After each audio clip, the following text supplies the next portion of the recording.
bem-vindos a mais um Cubicast. Este que vos fala é João Brito, o seu host favorito. Olha só, estamos gravando de dia e tem sol em São Paulo, que não é comum. Vamos aproveitar. Se você está só ouvindo no Spotify num dia chuvoso, abre o YouTube, você vai poder ver esse rosto lindo, além dessa voz maravilhosa, tá?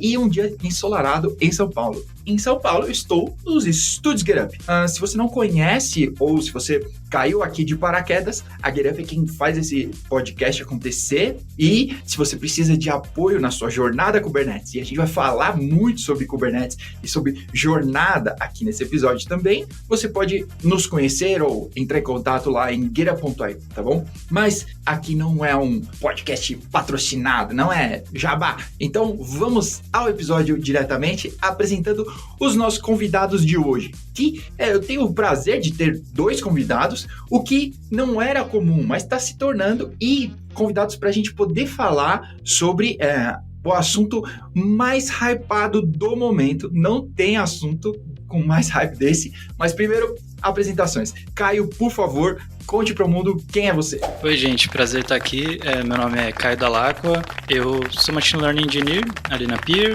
e estamos aqui para falar basicamente desse hype aí todo, né? Essa loucura que o mundo viveu. Mesmo para quem vive em caverna, deve ter ouvido falar alguma coisa aí de Machine Learning, de IA, ChatGPT. E aí estamos aí para falar da relação disso, né? Com Kubernetes também. Por que não? Boa, muito bom.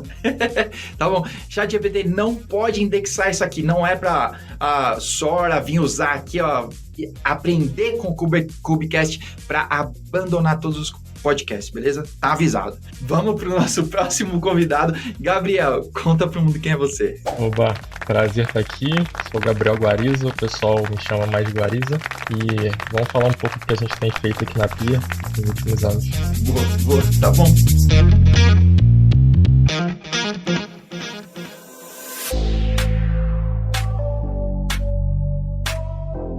Bom, vamos nessa. Vamos começar essa história. Primeiro, eu já falei isso há um tempinho atrás, talvez agora na hora que tá saindo esse episódio já faz mais tempo, mas a gente esteve na KubeCon e a KubeCon foi tomada, né, pelo assunto Machine Learning, IA, e a gente tinha agendado já de poder gravar esse episódio e vamos tentar desmistificar um pouquinho, né, desse papo de hype apenas, né, porque Machine Learning e colocar um monte de if lá para ser...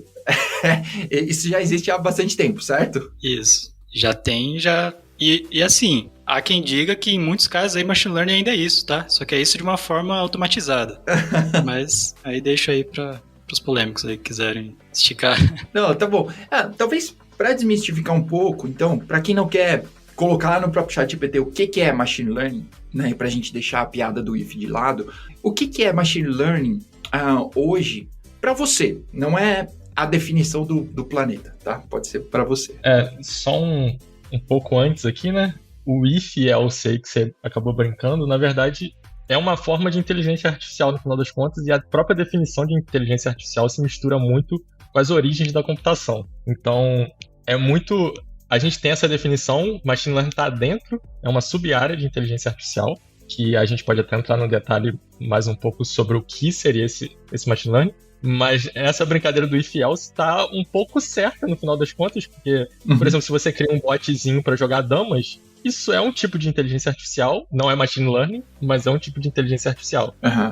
E o que define o Machine Learning em si é você aprender, é um processo iterativo através dos seus dados, experiências e por aí vai. A definição é bem abrangente, mas é um aprendizado a partir de dados que você consegue gerar algum tipo de inteligência para executar alguma tarefa ou alguma predição, definir algum valor a partir do seu histórico que você tem. Então, é um processo de aprendizado, no final das contas, como o próprio nome diz, que você faz isso através de algoritmos que a gente tem, né? Talvez o Caio possa dar uma definição aí mais humanizada.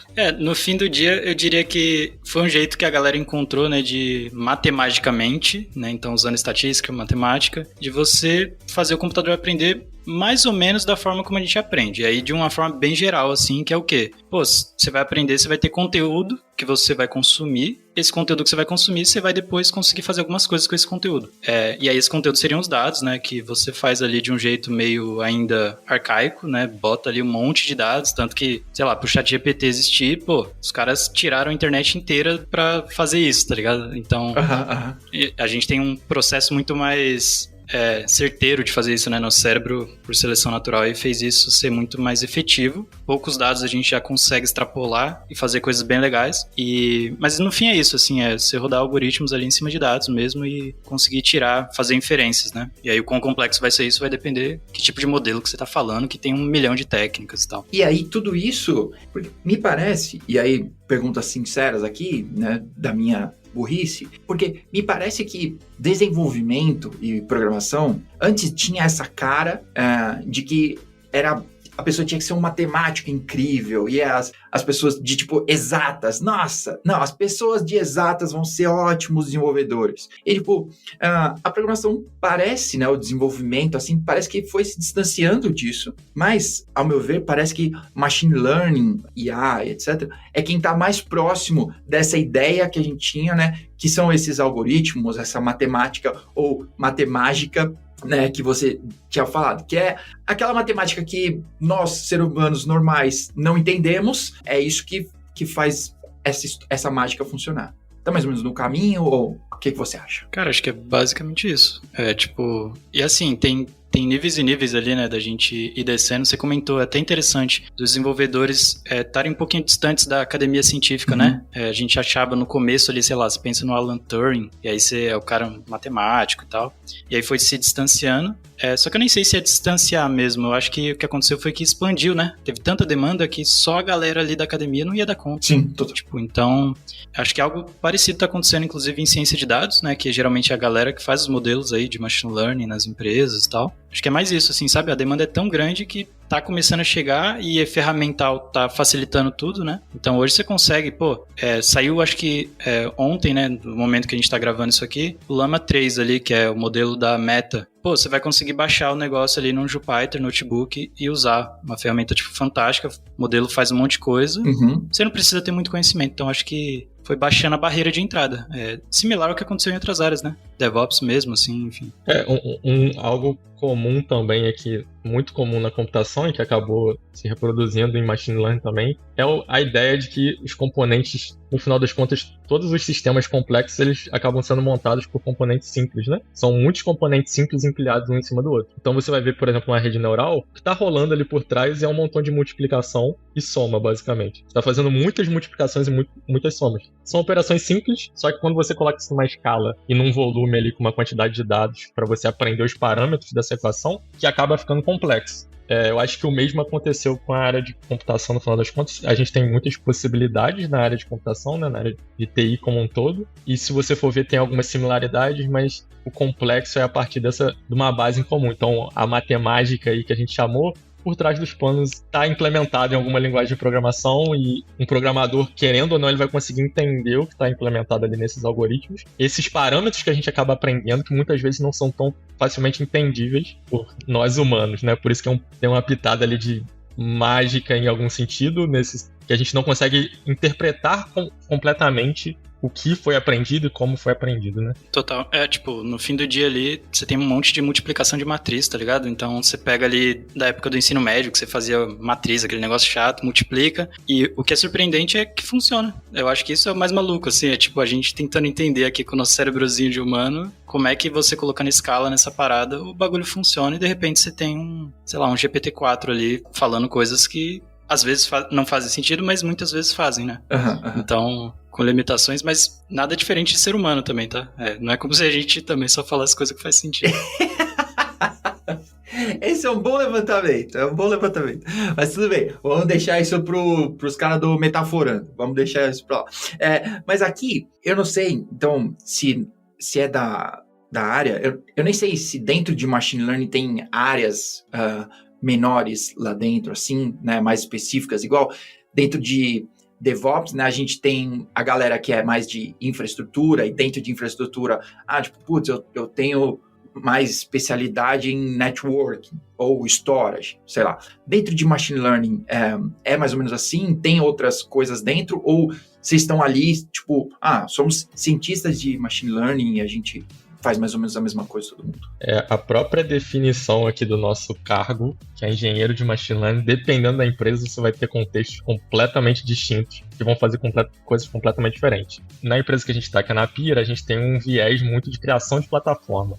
Então, que depois a gente pode entrar mais em detalhe, mas é um viés muito mais focado em MLOps. É uma ideia muito roubada de DevOps, a gente só expandiu para o contexto de Machine Learning, mas dependendo da empresa, você também vai ver o engenheiro de Machine Learning trabalhando mais com que a gente, aqui, o papel que a gente tem do cientista de dados, que é o cara que no final do dia ele constrói os modelos e trabalha em cima desses dados para construir esses modelos de Machine Learning.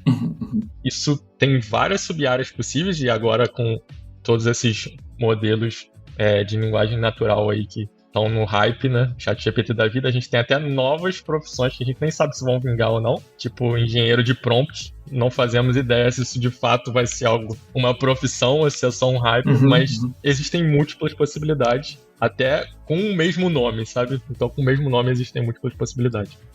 Total. E não só as divisões, mas acho que pensando assim do ponto de vista de estrutura de empresa, né? Como a gente roubou esse termo MLOps de DevOps, MLOps veio depois, portanto, então a gente ainda não tem isso não está tão estruturado igual o DevOps, né? Então, as empresas ainda estão entendendo o que é MLOps, como é que se lida com esses modelos. Então, tá meio bagunçado ainda por isso, saca? Não sedimentou ainda o conhecimento. Tá todo mundo meio ainda descobrindo ali qual a melhor forma de organizar os times. Se vai ficar mais perto de um time de dados, se vai ficar mais perto de um time de infraestrutura, de desenvolvimento, enfim. Então tá meio que nessa pira ainda de vamos entender que bagunça é essa e cada vez sai coisa nova, né? Então bagunça ainda mais. Então a gente tava começando a entender, de repente vem esses LLMs e opa, peraí que muda um pouco a brincadeira. Mas é isso, é bem roubado assim de DevOps. A diferença principal é que o cliente é um cientista de dados. Isso, então o usuário ali, né, não é um desenvolvedor em geral. Isso muda um pouco a figura, porque o cientista de dados ele tem um perfil em geral diferente de um desenvolvedor. A gente pode depois entrar mais nisso, se for o caso. E assim, para onde eu vejo que a coisa tá indo? Eu vejo que em breve a gente vai ter cada vez mais desenvolvedores sendo usuários das plataformas de machine learning também. Justamente por causa daquilo que a gente estava comentando de ficar mais acessível. Então você não vai precisar ter um conhecimento profundo ali dos modelos para usá-los, né? Então você vai conseguir instalar ali como se fosse uma lib e usar, não sei quando, então me cobrem aí no futuro, mas eu acho que a tendência é isso, é tipo, a gente ter essa junção ficando mais, sei lá, difícil de saber ali as fronteiras, sabe? Então, hoje, dentro de DevOps, assim, ou talvez ao lado, né, porque... Bom, DevOps virou cargo, depois virou setor, depois deixou de ser tudo isso e agora todo mundo é SRE, não existe mais sysadmin, né? Não encontra mais, se você quiser contratar não acha. Então todo mundo virou SRE e agora todo mundo quer virar engenheiro de plataforma. Isso talvez dentro da bolha do DevOps aí ou para onde está caminhando. E me parece que o MLOps tá mais parecido com isso, porque, como você disse, tem... os cientistas de dados ali e tudo, mas eles estão usando mais algoritmos e desenvolvem coisas em cima disso, né? Então a sua plataforma ali, o MLOps, está disponibilizando ali para que ele possa utilizar isso, né? E como vocês disseram, escala essas multiplicações, essas contas, então escala muito rápido, né? São essas tasks, então tipo, cara, vou fazer tudo isso, né? Tenho que ter poder de processamento e depois isso cai, eu tenho que dar conta de tudo isso. É mais ou menos para aí que está a MLOps na prática, assim, no dia a dia de vocês?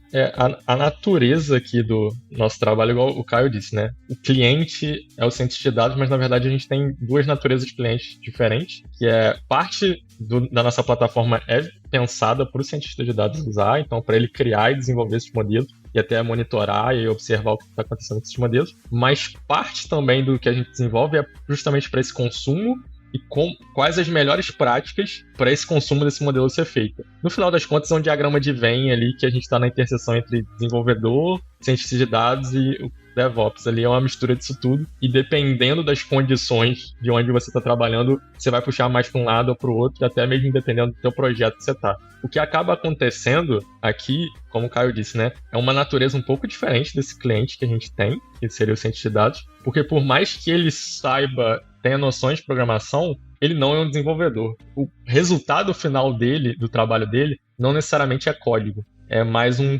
modelo que aprendeu de acordo com o aprendizado, mas aquilo para virar produto ainda faltam etapas, sabe? Então tem muitos passos a serem dados até aquilo de fato ser produtizado, ser usável no ambiente de um produto. O Caio acho que pode me complementar aqui, mas no nosso contexto que a gente está aqui de uma seguradora, por exemplo, a gente tem modelos de precificação, que dão um preço que a pessoa vai ter que pagar no seguro. O modelo nesse preço é um componente, ele é uma parte de muitas outras partes. E o nosso trabalho aqui é meio que tentar juntar isso tudo para dar um preço final, junto com o modelo e outros componentes para dar esse preço final.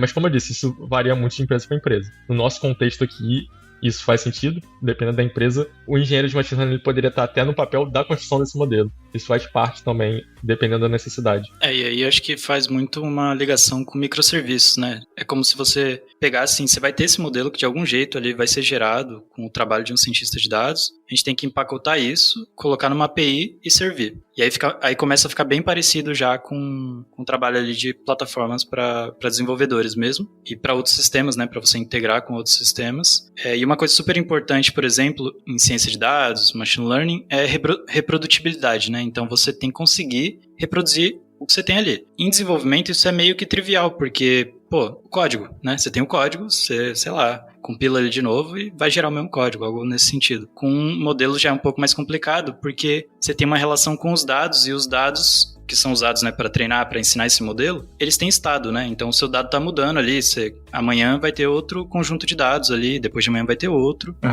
E por isso que reproduzir é super importante. Porque se você subir uma versão nova, você quer voltar na antiga, você tem que ter aquele modelo empacotado para você reproduzir. Senão você está roubado. Se você quiser treinar de novo, você vai ter outro modelo, outro conjunto de dados, e aí você começa a ter problemas assim. E eu acho que é aí que entra a parte, por exemplo, de você ter algo como Kubernetes ajudando, num contexto mais geral até, né, se falar de Cloud Native, que é você colocar em container as coisas para você reproduzir de novo, porque o Docker basicamente veio, né, de certa forma para isso, né, para você conseguir matar aquele só roda na minha máquina, né, famoso. E é claro, isso aí tem um limite, né, não é bem ipsis literis, a reprodutibilidade não é 100%, igual, sei lá, se fosse usar um Nix da vida ou algo nesse sentido, mas é bem próximo e é o suficiente para ter rolado toda essa mudança aí, né, de Cloud Native. E é até curioso, né, o Kubernetes ele entra, porque no começo vocês devem ter aí na GetUp visto isso bastante, a galera não gostava de coisas stateful, né, no Kubernetes, tinha meio que um receio muito grande, de tipo,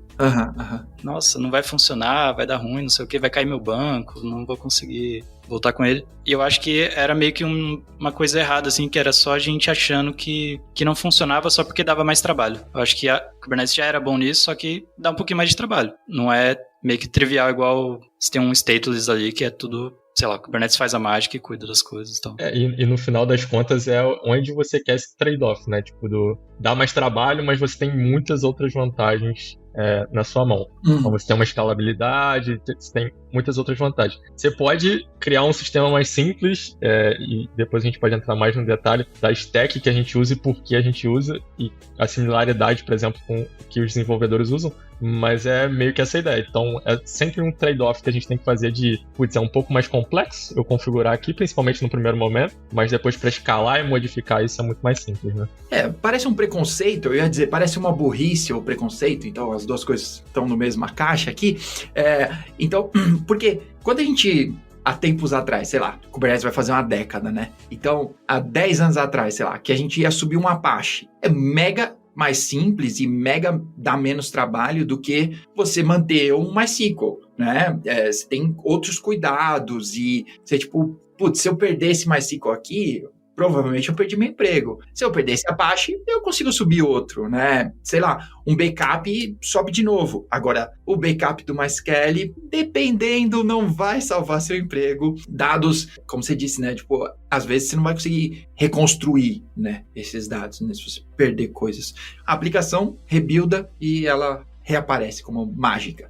Mas o Gabriel citou uma coisa que era a minha próxima pergunta. Você citou um pouquinho de Kubernetes e eu queria que vocês contassem pra gente um pouco da stack que vocês utilizam, porque depois eu quero saber sobre problemas que vocês enfrentam com isso, né? Mas vamos começar pela stack. Primeiro quais as peças que vocês estão usando? a nossa área aqui na empresa começou num momento de transição. Então a gente estava mudando ali de um Heroku para ir para um Kubernetes ali na AWS. E foi um momento que meio que de decisão, que ou a gente segue e se aproveita do que eles estão criando para o back-end, né? Porque aqui na empresa a gente tem essa separação, a gente tem os desenvolvedores de back-end e a gente tem a área de dados. Ou a gente se aproveita disso, dessa migração e de tudo que eles estão construindo, ou a gente cria algo completamente novo nosso. Como era uma área, um time composto por uma pessoa, no caso eu, a decisão foi de, ok, vamos aproveitar as coisas que já estão sendo construídas, porque não tem braço para construir do zero tudo. Então a nossa stack é muito similar entre back-end e dados. A gente usa Kubernetes, para monitoramento a gente usa Rollbar, New Relic e log a gente usa o OpenSearch. Tem algumas outras coisinhas ali e majoritariamente nossa linguagem de programação em dados oficial, como na maioria do mundo, é Python. A gente usa Python para praticamente tudo aqui. Embora eu sempre tento trazer um golzinho aí pra ver se a galera compra, né? Porque... Vocês abraçam e ainda não... Tá difícil, Caio? Ainda não, mas a gente consegue, pô. Já. Não tem como não, né? Go e Cloud Native tá ali. Tá. O pessoal da Peer, vamos fazer uma caravana pra próxima GopherCon. Aí todo mundo se envolve, aí já era. Aí não tem mais como. Aí já é. Aí você pegou um mascotezinho daquele ali de pelúcia, já era. Já tá comprado. Já. Não tem como. É isso. Tá bom. Beleza. Dentro dessa stack, próximo ainda, fazendo um paralelo aqui para DevOps e para talvez um cenário que eu estou mais inserido aqui, vocês utilizam, o que vocês utilizam para essa entrega ou para essa plataforma? Porque aqui dentro de DevOps, vou continuar separando assim, a gente utiliza muito essa ideia do GitOps. Então, tem muita gente usando Argo e Flux, talvez principalmente esses dois caras, assim, que a gente mais vê. No cenário de vocês, o que vocês usam de ferramental? Assim? É muito parecido, assim. Então, você vai ter ali, no nosso caso, GitHub Action, né, para fazer todo o CI/CD. No nosso caso, os modelos não são muito parrudos no sentido, né, pelo menos com a barra atual desses modelos que tipo, são enormes, então nossos modelos são relativamente pequenos nesse sentido. E aí dá pra você treinar eles ali rapidamente, então no próprio CI/CD muitas vezes você consegue fazer isso e tal. E aí a gente tem o Argo, né, no caso para fazer essa parte de você pegar o que está num repositório e transformar isso ali em infraestrutura do Kubernetes. E acho que é basicamente assim, mas é muito semelhante mesmo. O que muda, talvez observabilidade é uma coisa em machine learning que é particularmente complexa. Por quê? Quando você está pensando numa API tradicional, você meio que vê ali que está dando erro 500, é alertado no Slack, qualquer coisa assim. Agora, você pode ter um modelo em que a API dele está funcionando, está dando 200, mas o que ele está cuspindo não faz o menor sentido, sabe? Então, pode ser uma idade... Vamos pegar um caso bem bizarro, tá? Que, enfim, nunca aconteceria na Peer, talvez aconteceria em outras empresas meio malucas, mas que seria uma idade negativa, qualquer coisa assim, ou até uma coisa menos trivial, mas, por exemplo... modelo de linguagem, né? Que ele vai falar alguma coisa que não faz sentido. Qualquer coisa nesse sentido, é muito difícil de você monitorar de forma automática, porque você não tem um erro 500 ali tabelado para saber. E se você quiser transformar isso num erro 500, você precisa ter algum modelo para ver esse resultado. Olha que doideira. Você começa a ter um modelo para observar o modelo, para você ter observabilidade.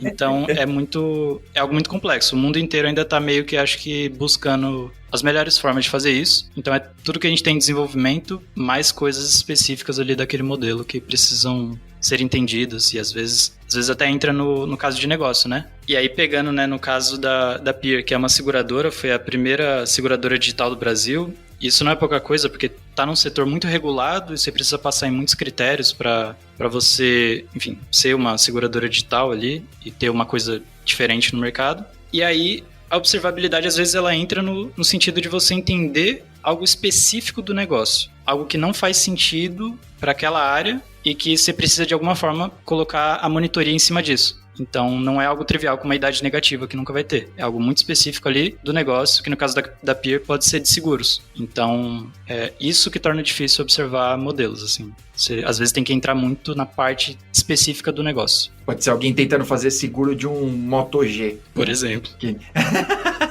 É um ótimo exemplo.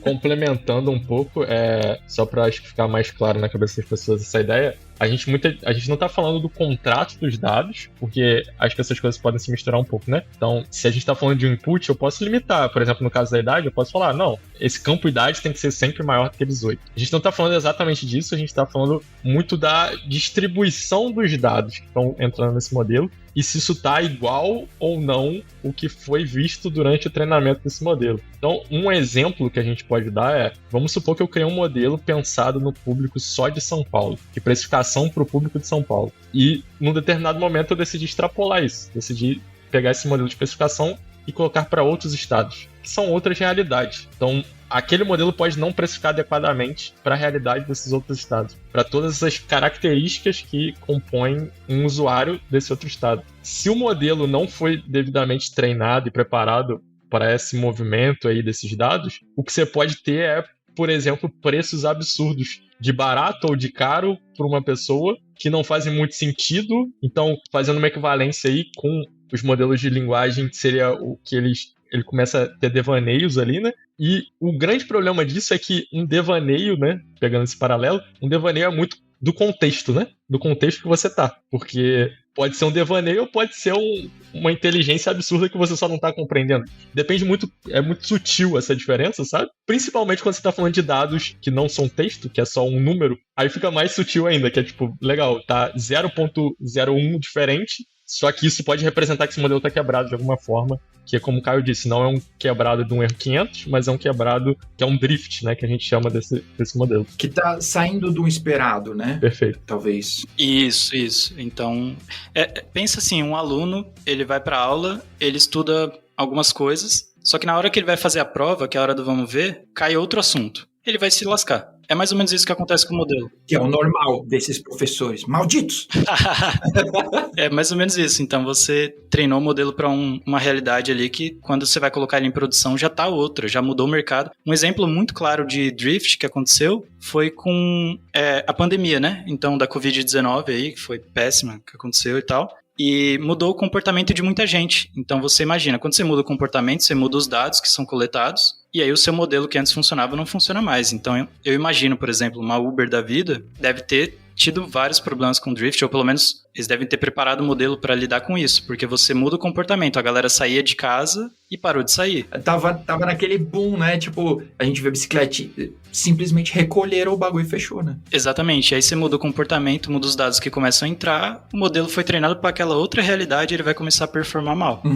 Então isso é bem legal, até porque tem bastante coisa que eu vejo assim de infra que dá pra juntar os pontos, sei lá, eBPF, essas coisas que eu acho que dá pra gente pensar em maneiras de plataformizar, mas ainda tá um pouco distante, assim, de a gente conseguir automatizar isso sem entrar no mérito do negócio, né? Do que significa aquilo para aquele negócio. E como o Guariza disse, às vezes o limiar entre você ser um gênio e ser um louco é muito pequeno, né? Muito fino. Então o modelo ele pode ficar nesse espaço aí estranho.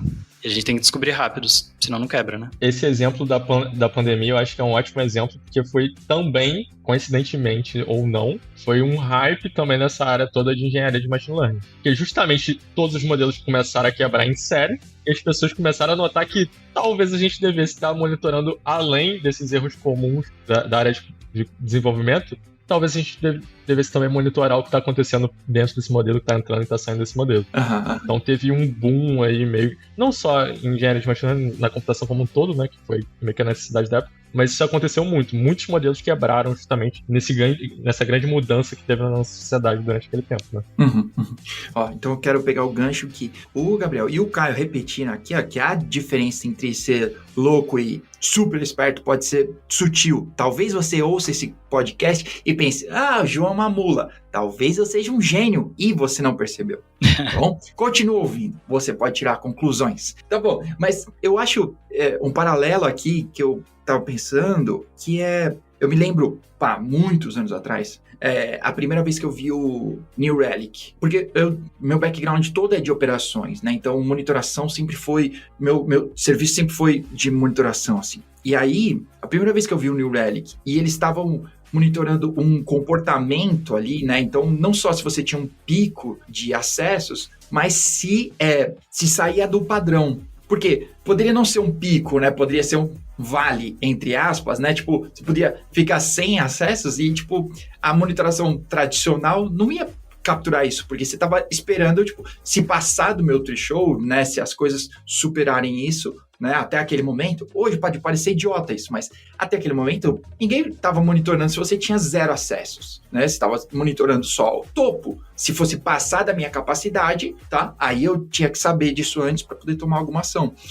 Então, quando o New Relic aparece, quer alertar quando você sai desse comportamento, né? Então, tipo, sei lá, você tinha X transações, né? Ou X milissegundos da latência, ou sei lá, e você sai daquilo, ele trazia um alerta para você, porque você está saindo desse comportamento. Então, eu acho que por mais simples que seja, né? Comparado com o que a gente está agora, né, que tipo, a máquina responde para você, é verdade, né, dor de cabeça é câncer, com certeza. Então, comparado com isso, né, isso é meio besta, né, mas talvez é um paralelo sobre o que vocês estão falando, né, sobre monitorar o comportamento do que isso está trazendo para você, não só um resultado direto, né. Total. Não, você trouxe um ponto legal que uma das aplicações de modelos de machine learning, que já tem bastante tempo, é isso, é você ver os comportamentos e identificar padrões estranhos. Então, eu trabalhei um tempo em antifraude e era mais ou menos essa a ideia, assim, a gente pegava, como assim essa pessoa é de São Paulo, sempre esteve em São Paulo, de repente o cartão dela tá em Manaus, tá ligado? Fazendo uma compra. Algo de errado não está certo. E então você tinha... Claro, no começo, né, os times fazem ali com regra dura em desenvolvimento, então você coloca ali, se saiu do estado, nananã, mas essas regras, elas falham bastante, né, porque você pode viajar, enfim, tem um monte de complexidades aí, e esses modelos, eles pegam essas nuances, né, então você começa a ter modelos para ajudar na sua observabilidade. Isso é super legal, porque aí o que quer que você esteja observando, o modelo conseguiria, em teoria ali, se ele foi construído ali para isso, te ajudar. É semelhante quando, sei lá, você tem um alerta de entrar na sua conta da Google por outro lugar. É tudo a mesma ideia, assim. É bem legal esse espaço.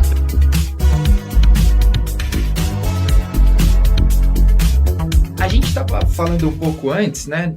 Antes de gravar esse episódio, sobre obviamente, claro que a gente vai falar da OpenAI, e a gente não vai falar e enaltecer o Sam Altman. A gente não é seu fã, tá tudo bem, tá? Nem do Elon Musk aqui, tio Elon, para os mais íntimos. Mas a gente estava falando um pouco sobre a escala, né, de infraestrutura da OpenAI, e você até compartilhou comigo, eu vou deixar aqui nos links, né, do episódio, sobre a escala deles para 7.500 nodes, mas um artigo relacionado que lá em 2018 eles estavam escalando para 2.500 nodes. Hoje pode parecer pouco, ou seja, 2.500 nodes em 2018. Em 2018, gente, container as pessoas tinham que convencer a usar. Então, imagina usar Kubernetes e usar em produção e usar tanto com GPU e tantos, né? Porque, se eu não me engano, foi em 2018 ou 2019 que eu assisti uma palestra na KubeCon do cara escalando para 1.000 nodes e falando dos problemas que tem quando você tá ali naquela escala. Eles contam um pouco desses problemas e começa ali pelo bom e velho etcd, que o etcd é maravilhoso na vida da grande maioria das pessoas, né? Da grande maioria dos usos, né? Dos casos aí, dos workloads, o etcd tira de letra. Agora, quando a gente chega nesses casos de borda, assim, parece que ele não foi escrito para isso, ou pelo menos a arquitetura não foi feita para isso, né? Então eu queria saber um pouquinho dos problemas que vocês enfrentaram, e parece para mim que sempre machine learning são casos de borda. É sempre tipo, nós estamos usando tudo que tem de GPU aqui, estouramos uma área, né? Então, como é para vocês, assim, como foi essas lições? Só voltando, né? Isso é uma realidade, a gente tem realidades distintas, né? Isso é uma realidade da OpenAI. Aqui no Brasil, como sempre, a gente está numa realidade bem mais sem investimento para isso tudo, no nível deles, pelo menos, né? Então você mencionou, 2018 a gente estava tendo que convencer as pessoas a usar o Docker. Eu estava em 2018 convencendo as pessoas a usar Docker, e nesse contexto de machine learning que era mais maluco ainda. Então estava discutindo com pessoas de computação e de estatística para chegar num consenso de usar Docker, que nenhum dos dois concordava em usar Docker. Então, acredita que eu fazia a idiotice de em 2016 querer convencer as pessoas a usar Kubernetes. Porque eu não fui pra nuvem ainda. Eu sou idiota há muito mais tempo do que vocês acham, gente. Não, é o que a gente disse, né? Não é idiota. Você só tava antes no tempo, você tava à frente do seu tempo, né? Eu sou burro em 2024, mas lá na frente vão olhar e vão falar, porra. É isso. Essa questão da escala, ela é sim um problema, principalmente quando a gente está falando muito de volumetria de dados. Isso pode gerar muitas questões, e principalmente também, acho que o Caio mencionou isso, né? O uso de GPU, que principalmente no pós-pandemia é algo bem mais caro, não é algo tão... Você precisa justificar aquilo no seu produto, sabe? Uhum. Agora com a hype que a gente tá de IA, é um pouco mais fácil. Não vou mentir que é um pouco mais fácil você conseguir justificar o uso desse tipo de coisa. Mas já passei por situações de ter que justificar algumas horas de usar uma GPU que custa poucos dólares para a gente conseguir treinar alguns modelos, por exemplo, para imagem, que é algo um pouco mais pesado do que dados tabulares. E, de fato, essa escalabilidade do meu input está muito relacionado também a toda a área de engenharia de dados, que a gente está inserido aqui nesse contexto na PIA. A gente está dentro do time de engenharia de dados, que é uma preocupação justamente de, pô, legal, esses modelos são treinados a partir dos meus dados, certo? Isso já tem um custo, mas como eu consigo otimizar muitas vezes esses dados? Como eu consigo tratar de um jeito inteligente esses dados para que isso reduza meu custo e eu consiga jogar esse custo para outra área, sabe? Por exemplo, no treinamento do modelo, para treinar modelos mais complexos a cada vez com máquinas mais potentes, necessariamente. Então, acho que não sei se eu respondi totalmente essa pergunta. Eu diria que, assim, não vou chamar de desafio, porque não é, assim, um problema que a gente enfrenta, não são dores, são próximos passos. Eu diria que é entender justamente qual que é a melhor interface para cientistas de dados, para eles conseguirem, para a gente sair do caminho deles, né? Então, com DevOps você quer sair do caminho do desenvolvedor, com MLOps a gente quer sair do caminho do cientista de dados para que, sei lá, eles possam fazer modelos à torta e à direita ali. Por que entender essa interface é um pouco diferente? Porque cientistas de dados, em geral, trabalham no notebook, né? Naqueles notebooks do Python, Jupyter e tal. E isso é diferente, né? Isso não é tão GitOps friendly, digamos, como você ter ali uns .py da vida e tal. Então, tem esse aspecto que é uma questão que não é única da gente, assim, como o perfil de cientista de dados também varia de empresa para empresa, acho que cada uma vai encontrar ali o tipo de problema, o tipo de interface, né, melhor dizendo, mais adequado ali. Essa é uma questão, e acho que a outra questão, e aí é uma questão mundial mesmo, que é testar modelo, né? Então,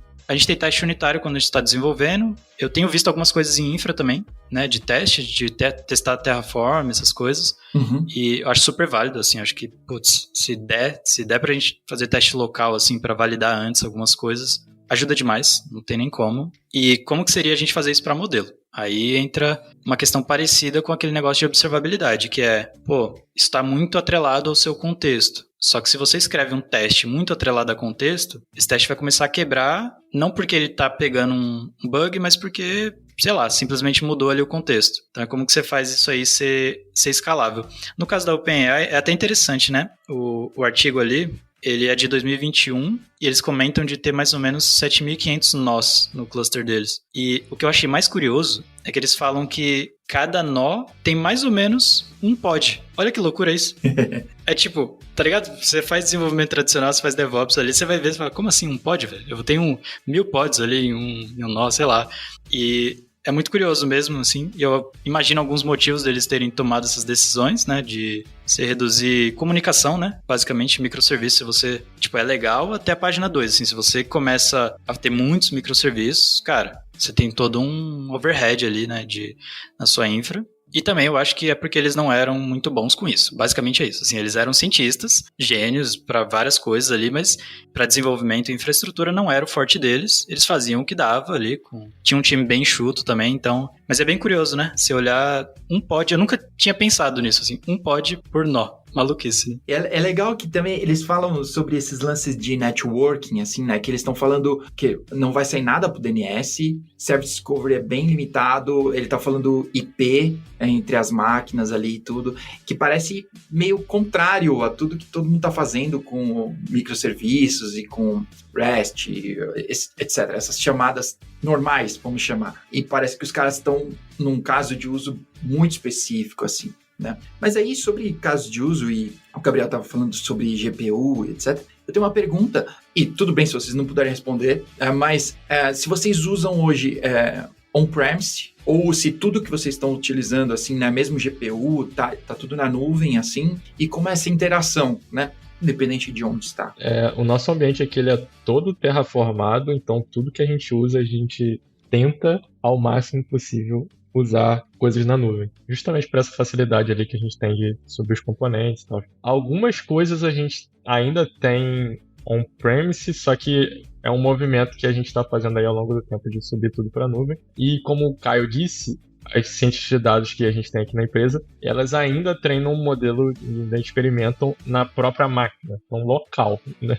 Se on-premise é o on-premise local mesmo da máquina dela. Que idealmente a gente gostaria de evoluir isso ao longo do tempo com soluções mais robustas, né? Total. E tem todo um lance até que entra aí do porquê que a gente usa Kubernetes, que é uma visão de longo prazo de você não estar preso numa cloud.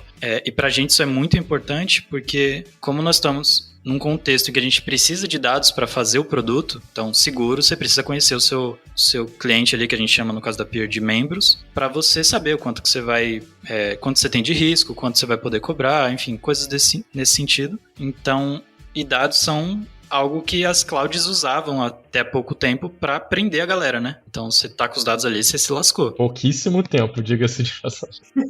Então, há bem pouquíssimo tempo, eu não sei, inclusive, João, você ficou sabendo que agora as 3 grandes clouds, elas meio que liberaram esse negócio de data egress, né? Que é, tipo, se você quiser levar dados de uma cloud para outra, você pagava antes uma nota. Muita grana, Uhum. Isso, e não compensava. Então, isso fazia a galera desistir de migrar. Agora, por uma série de questões ali de processinhos e movimentos globais, né? As 3 já estão reduzindo isso e acho que vai chegar no 0 ali, praticamente. E aí a galera vai poder usar a que for melhor mesmo. Uhum. Isso fica um caso muito interessante aí até para Kubernetes, porque se você já tinha sua infra ali em Kubernetes e você tinha os dados ali, sei lá, no S3 da AWS, qualquer coisa assim, tá começando a ficar ruim, você migra para outro ou mesmo coloca dentro do cluster com mini I/O, sei lá, e segue a vida, né? Uhum. Então acho que tem um pouco disso também, sabe? O lance de querer ser multi-cloud e não ficar preso a uma cloud só, porque no começo parecia mágica, né? A cloud, tipo, serverless, pô, é maravilha, é incrível, você não pensa em nada, não sei o quê. Só que você paga um preço e é um bom preço, viu? O cartão Black tem que estar em dia para poder manter esse serverless, né? É isso. Mas sobre dados ainda, sobre isso que você estava falando, mesmo não sendo cobrado, na prática, é factível? E aí eu tô perguntando porque eu não sei nada sobre esse cenário de vocês. Porque me parece que sempre em DataOps, MLOps, vocês têm teras e petas. Mas aí, transferir esses dados sempre foi um problema da computação. A gente ainda não resolveu isso, né? Eu acho que hoje, eu vi uns caras falando que eles fizeram uma primeira conexão petabytes. Não tenho certeza. Alguma coisa nesse nível. Mas um artiguinho hipster sobre quanto computing e etc. Beleza, fecha parênteses. Mas transferir dados, claro que sendo cobrado, torna a dificuldade ainda maior. Mas não, a dificuldade ainda são limitações técnicas, né? De quantidade ou velocidade que você consegue transferir esses dados. Porque subir um Kubernetes numa outra nuvem é relativamente fácil e relativamente rápido. Agora, transferir, levar todos esses dados para lá, né? Até quando a gente está falando hoje, eu estou falando de um cenário que eu conheço aqui, né? De disaster recovery. E a gente está falando de bancos de dados. E se chegar a teras é muito, assim. Mas transferir isso leva muito tempo. E aí, tipo, o tempo de recuperação, assim, fica muito alto, né?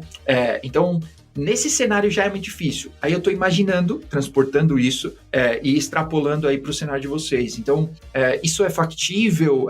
Como vocês acham isso? Especificamente em Disaster Recovery já é toda uma discussão, porque a gente... Sim, total. É uma área muito... A nossa área de dados, especificamente machine learning, é uma área relativamente nova. Então, como o Caio disse, a gente não consegue testar o modelo, ou pelo menos não de uma maneira satisfatória, igual, sei lá, um teste unitário. Então, tem muitas coisas que ainda não estão muito bem sedimentadas. Por exemplo, ambiente de staging. Como que você cria um ambiente de staging com dados? Essa é uma questão. Tem algumas possibilidades, todas elas têm pontos negativos fortíssimos. E o que você disse de, putz, eu vou subir isso, se eu subir um novo cluster numa outra cloud, por exemplo, caso dê problema em uma, eu já rapidamente subo em outra, não é tanto essa a preocupação que a gente tem, pelo menos não no primeiro momento, é muito mais de decisão mesmo de médio a longo prazo. Então, eu não quero ficar travado numa cloud por N motivos, acho que o grande deles é preço, né? Mas entre outros motivos. Então, pensando numa visão de médio a longo prazo, é possível mover esses dados? Agora a gente já tem essa possibilidade. Antes a gente nem tinha muito essa possibilidade pela volumetria desses meus dados, né? Então, só de ter isso permite até, na verdade, a gente criar uma teia de possibilidades, né? Então, não só meus dados não tá só numa cloud, e sim tá distribuído entre clouds, que é uma outra possibilidade também, né? No caso de vocês, ainda sobre dados e quantidade, volume, assim, né? De novo, da leitura que eu fiz do artigo, eles pararam de usar quase, né, PVC, disco, né, para usar blob, né, que vocês estavam falando do S3, né, para usar Object Storage. No caso de vocês também fazem uso nesse formato? Tem alguma diferença? Tem algo específico, assim, que funciona para vocês?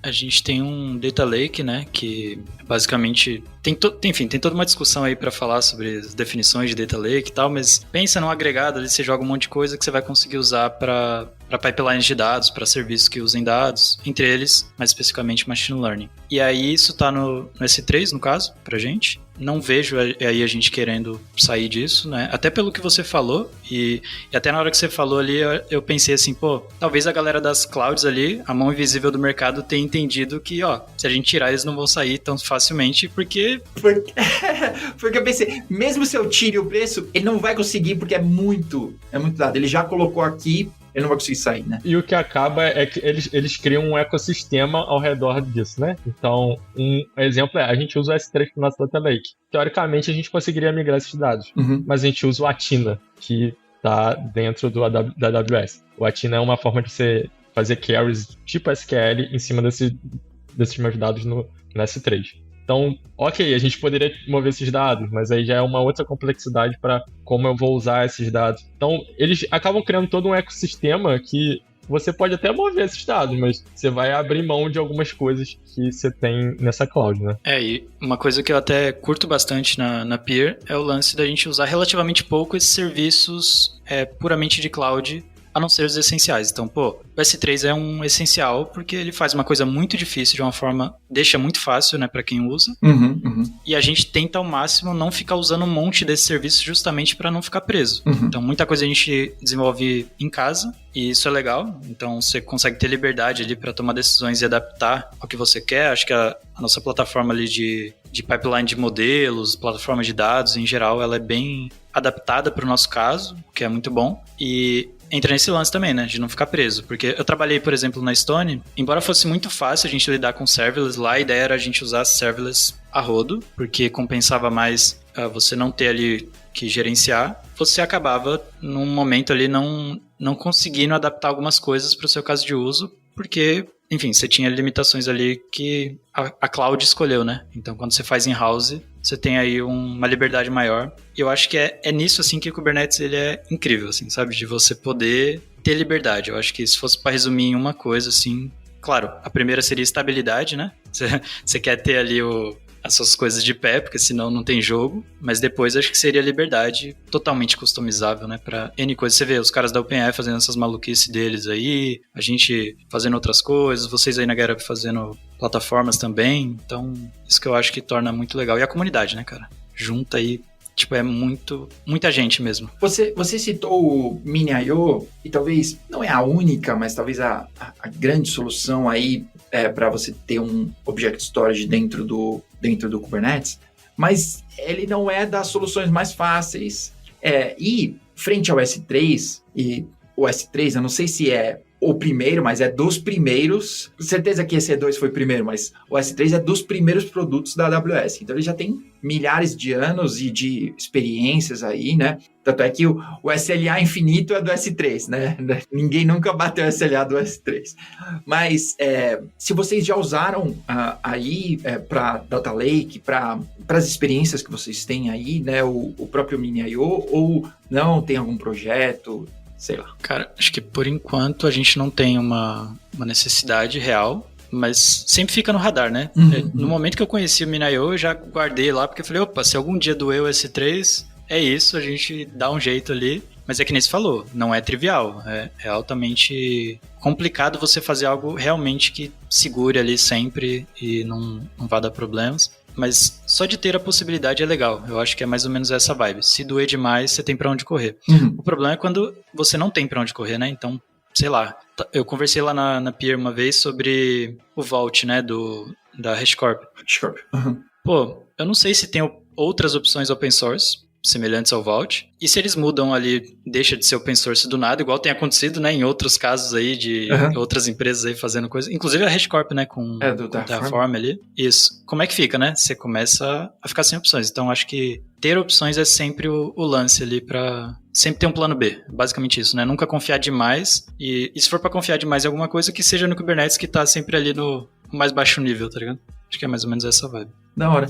Ainda sobre isso, o Gabriel citou, a Tino, o serviço da AWS? É a Tina. A Tina. Tá bom. E para esse cara, vocês têm uma opção assim, ou pelo menos um vislumbre de uma opção open source, ou que rode dentro do Kubernetes, que não seja o lock-in da AWS? Tem.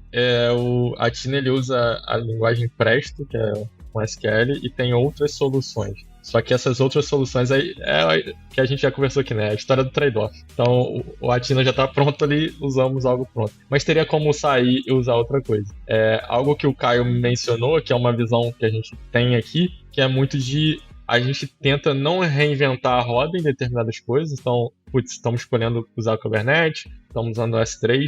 Uma coisa comum aqui da área de dados também, estamos usando o Airflow ali para orquestrar todos que a gente tem aqui. Mas, ao mesmo tempo, tem várias soluções de plataformas de machine learning que a gente poderia estar usando e abertamente a gente escolheu não usar, porque a gente tem uma visão aqui muito de que é um problema que acaba acontecendo em muitas empresas, que eu até passei em outras empresas que eu já trabalhei, que é você tentar adequar o seu problema à ferramenta que você tem, que não é o que a gente acredita aqui. A gente tenta resolver o problema criando ferramentas, é meio que a nossa visão que a gente tem aqui. Então a gente está desenvolvendo, e isso é um processo contínuo, eu não vejo muito um fim para isso, a gente está criando uma plataforma para que, justamente igual o Caio mencionou, que é servir os modelos que as cientistas de dados criam, de uma forma tentando não atrapalhar ali o caminho delas, e ao mesmo tempo conseguir criar produtos com esses modelos através dessa inteligência que a área de machine learning traz pra gente, né? E eventualmente, quem sabe aí chegar em desenvolvedores também, né? Tipo, a gente continuar ali expandindo até qualquer pessoa que consiga mexer com código, poder estar usando ali algum modelo ou fazendo alguma coisa que use a plataforma. Mais ou menos por aí. Massa. Você citou o Airflow, eu não conheço, mas tem um monte de flow. E o único que eu já ouvi falar e já fiz um Helm install, assim, que é o Kubeflow. O Airflow, ele roda no Kubernetes ou não? Pode rodar se você quiser. Isso. No nosso caso, ele roda. Tá bom. Se você tiver coragem o suficiente. Isso. No nosso caso, ele roda. Eu acho até interessante, né? Isso até joga a favor, né? De mostrar como que o Kubernetes ganhou o mercado. Porque o Airflow é uma ferramenta, assim, muito bem estabelecida. Tá há bastante tempo e tal, robusta. Só que, até onde eu sei, pelo menos, não foi feito pensando no Kubernetes. Ele não foi pensando em Cloud Native depois que a galera começou a adaptar. E, né, tem que nem você comentou ali, o Kubeflow, né, que também é outro flow, mas ele é um pouco mais abrangente, eu acho. Embora o Airflow seja grande, eu acho que o Kubeflow ele pega todas essas outras nuances que a gente comentou durante o episódio de, você tem um cientista de dados que usa um Jupyter Notebook, você precisa testar os seus modelos de alguma forma, você precisa, uma coisa que a gente não comentou, registrar experimentos. Então, aquele negócio da OpenAI ter 7.500 nós, era porque eles precisavam que os cientistas fizessem vários experimentos. tipo, erra pra caramba e quem errar mais ganha, basicamente isso, né? Quem errar mais rápido ganha, né? O mundo de startup no fim do dia é isso. Uhum. Então acho que é mais ou menos por aí, assim, o Kubeflow ele é mais amplo, sabe? Ele não é só para você fazer pipeline de dados, e ele tem o Kubeflow Pipelines, que é um componente, e assim, é uma ferramenta boa, mas é que nem o Guariza comentou. Se você quer uma coisa mais customizada, talvez não seja o caminho. É mais pra, tipo, quero rápido aqui na minha empresa ter alguma coisa, você sobe ali um Kubeflow, ensina a galera a usar e vida que segue por um tempo. E aí quando começar a doer, e vai começar a doer, tá? Porque não tem uma plataforma assim agnóstica geral de machine learning que você não vai sentir possivelmente, né, uma dor em algum momento ali da sua maturação. Aí quando doer, você vai ter que pensar se você aceita a dor e segue a vida ou se dá um passo atrás, né, e reconstrói as coisas e tal. Mas é normal, né? É isso que a gente vive em tecnologia desde sempre. Tá bom. Uma tática comum também é criar camadas de abstração em cima de serviços, né? Então, isso é feito muitas vezes. Você pega alguma solução da cloud ali para machine learning, você cria serviços que tentam abstrair de alguma forma esse serviço de uma cloud, que tentam customizar ali, mas óbvio, com muitas limitações, né? Que dá para ser feito. Um exemplo na AWS, por exemplo, seria o SageMaker, e aí entra o queridinho do Caio, que é o Go. Muitas vezes a galera... É muito popular o Golang na área de MLOps justamente por causa disso. Você cria abstrações ali na frente do SageMaker ou de uma outra plataforma de machine learning que te permita alguma liberdade com o seu problema que você está tentando resolver e não fique tão travado na solução, de fato, dessas clouds, né? Da hora.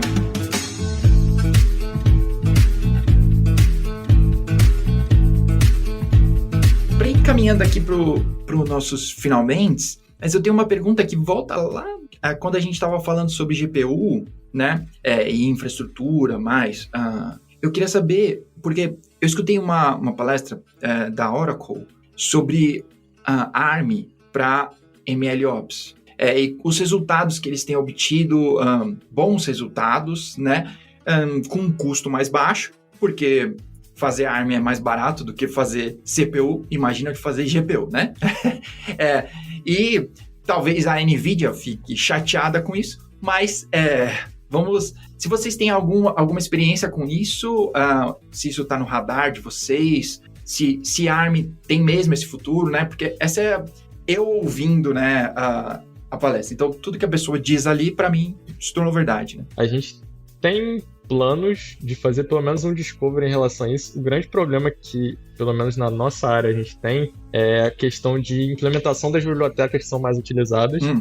Que não, a gente já tem um problema, na verdade, até em CPUs mesmo, em relação a isso. Então, de vez em quando a gente esbarra num problema assim, algumas pessoas usam Mac, outras usam Linux, aí a determinada biblioteca funciona no Mac de uma forma e funciona no Linux de outra forma. E o problema não é nem quando quebra, quando quebra tá bom, que aparece uma mensagem de erro, pelo menos você descobriu que quebra. O problema é quando elas se comportam de formas diferentes em sistemas diferentes, o que é um caos. Então, por isso que a gente é aquele tipo de coisa que é muito promissora, só que a gente não sabe se esse é o momento da gente ir por esse caminho, sabe?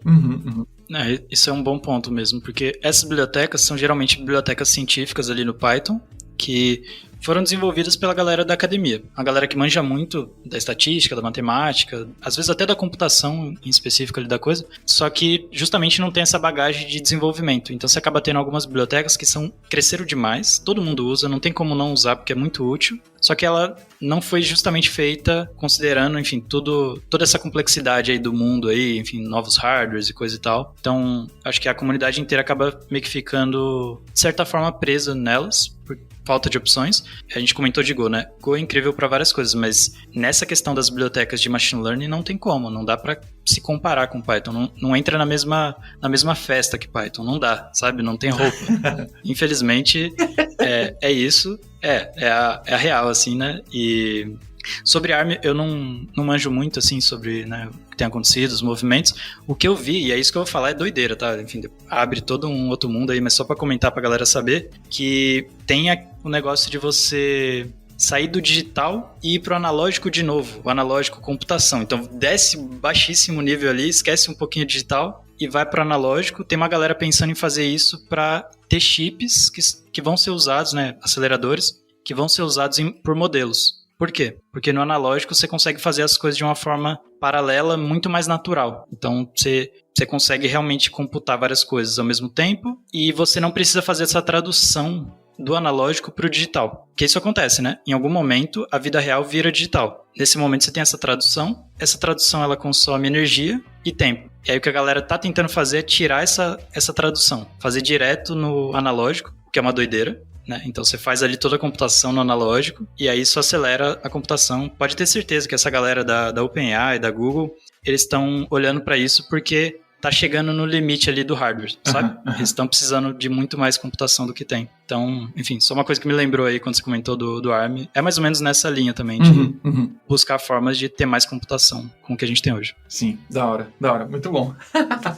Tá bom. Olha, toda a minha pesquisa, o meu roteiro, que as pessoas que escutam aqui sabem que eu não faço a minha lição de casa, se tem algum tema que seja da hora ainda a gente poder abranger aqui, ou se vocês acham que a gente abrangeu bastante e tem bastante coisa pro pessoal ouvir, o que mais eu esqueci da gente tocar por aqui? Cara, é um mundo, depende muito de pra onde a gente quer ir, assim, mas acho que foi bem legal, deu pra gente falar de vários assuntos, assim. Seu público é majoritariamente a galera de DevOps, né, imagino. Eu, pelo menos, comecei a escutar, assim, quando eu tava mais nessa parte de DevOps do que propriamente de MLOps. E acho que o lance que eu queria comentar é só pra galera ficar de olho, porque vai começar a aparecer, assim, né, demandas parecidas de coisas relacionadas a modelos e tal. Então, a gente tá tendo essa mudança aí da forma de trabalhar e eu acho que saber disso antes ajuda a gente aí aprendendo um pouquinho aqui, ali, que já vai estar tudo junto e uma bagunça de novo, e aí a gente arruma depois de um tempo, é sempre assim. No final do dia, sobre democratizar esse podcast, então a gente está democratizando um pouco de conhecimento e democratizar também o uso dessas ferramentas que são muitas vezes complexas, mas para pessoas, assim, abstrair de alguma forma, né, o uso dessas ferramentas para pessoas que potencialmente podem criar coisas muito boas, mas que não têm esse conhecimento específico, né? Então, acho que o mais legal é isso, né? Da hora. Que no fim do dia é o que o Kubernetes fez, né? Tipo, você escreve alguns YAMLs lá e você tem um cluster. Que loucura é essa, sabe? Hoje a gente tá acostumado com isso, mas tipo, eu fico imaginando a galera antes, né? Pré-Kubernetes, como que era você ter um back-end, velho. Que loucura, enfim. Então, sempre assim, né? Plataformizar e democratizar. Massa. Muito bom. Eu tenho uma última pergunta que vocês me fizeram pensar, falando sobre essa democratização do conhecimento, tudo, que a primeira pergunta que todo mundo faz quando vai falar sobre DevOps é, por onde eu começo? Tem todo um path, na verdade tem 1000 paths aí para DevOps, né? Mas por onde eu começo?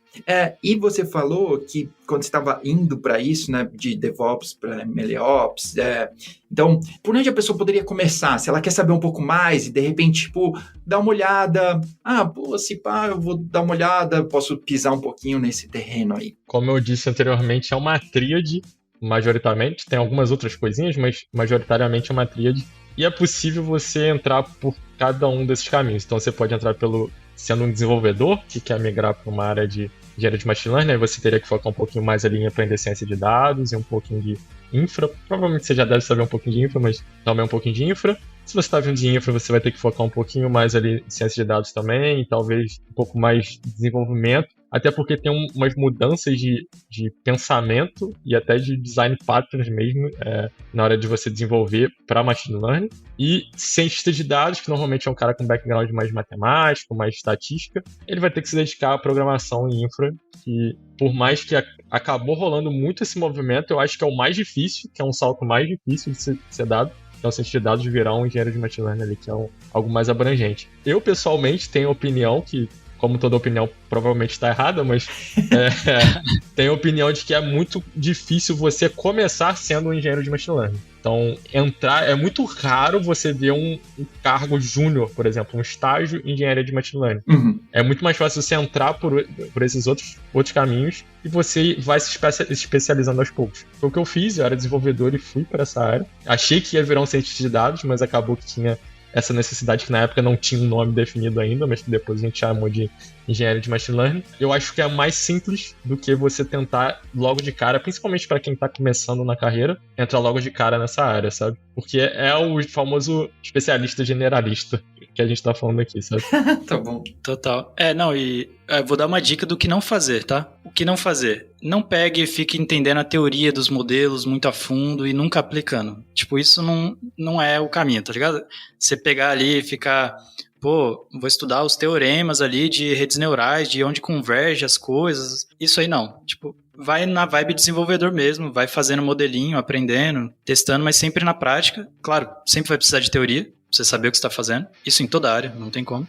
Mas ir só com a teoria é o que não funciona. Então fica a minha dica aí do que não fazer. Vai construindo projetos, né, basicamente, como sempre a gente faz em tecnologia. Da hora. Da hora, muito bom. Pô, eu quero agradecer muito, o tempo de vocês. Olha, pra quem tá escutando aqui, isso é uma sexta-feira à tarde, tá bom? Apesar de ter um solzinho aqui, ó, os caras dedicaram um espaço da sexta-feira quase noite, 5:30 aqui da tarde, pra gente poder bater um papo, compartilhar um pouco da experiência, tá? E se vocês quiserem deixar uma última mensagem aí, uma dica ou, sei lá, recomendação, esse é o momento, fiquem à vontade aí, por favor. Pô, vou deixar uma recomendação de uma coisa nada a ver com o que a gente tá falando. Boa. Mas é pra saúde, assim, mental das pessoas.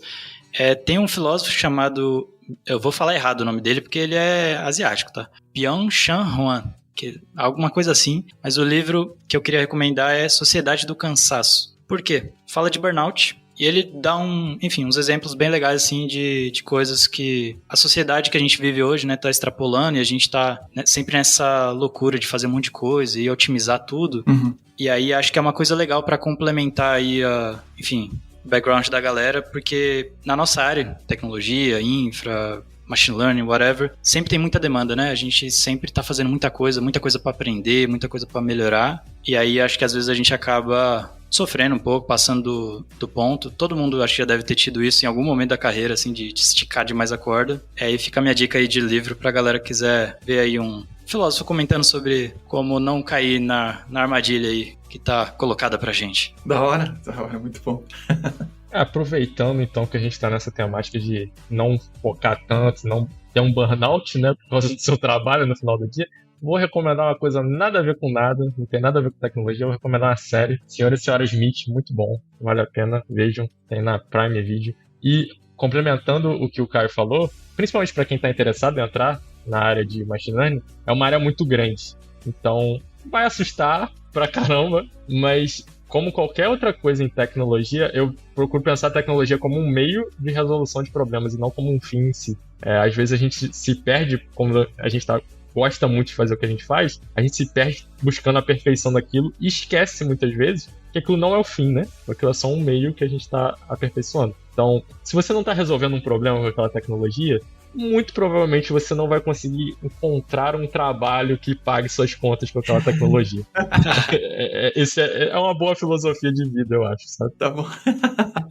Muito bom, muito bom. Pô, obrigado pelas dicas. Olha, eu vou aceitar as duas. Eu não sei ler. Eu vou tentar, tá bom? Eu me esforço. Eu costumo dizer, eu sou alfabetizado, mas saber ler é outra coisa, né? Tipo, a pessoa que consegue consumir livros, né? Eu sempre cito a Thalita Bernardes, que ela trabalhava aqui com a gente, e ela toda hora, terminei esse livro. E a biblioteca dela só vai enchendo, assim, é tipo, Thalita, aí você joga sujo com a gente. Aí não dá, né? Aí fica difícil. Mas, Senhor e Senhora Smith estava no meu radar, mas eu ainda não assisti. Eu sou um ávido cinéfilo aí, então vou colocar em prática, tá? Obrigado mais uma vez, obrigado pelo tempo de vocês, obrigado para todo mundo que escutou a gente até agora, obrigado, Pierre, pelo tempo que vocês cederam aí, tá bom? E umas tasks assim, não deixa o Gira saber, tá? E a gente se fala no próximo. Até mais, pessoal. Tchau.